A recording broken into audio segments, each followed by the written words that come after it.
চালাক মানুষ চিনবেন কিভাবে? চলুন 7টি স্পষ্ট উপায় বলে দেই। নাম্বার 1, তারা বেশি কথা বলে না, পর্যবেক্ষণ করে। চালাক মানুষ প্রথমেই নিজেকে প্রমাণ করতে চায় না। তারা চুপচাপ সবকিছু দেখে পরিস্থিতি বিশ্লেষণ করে এবং যখন সময় আসে তখনই বলে, তাও সংক্ষেপে। নাম্বার 2, আবেগে ভেসে যায় না, আবেগ বোঝে। চালাক মানুষ রাগ, অভিমান বা ভালোবাসায় গা ভাসিয়ে দেয় না।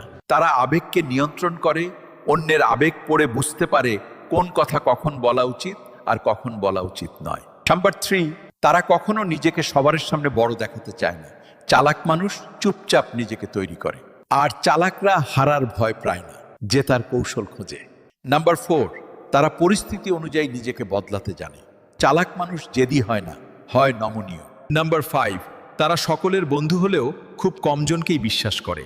তারা জানে বিশ্বাস ভুল জায়গায় রাখলে আঘাত নিশ্চিত। নাম্বার 6, ভুল করলে শেখে, কিন্তু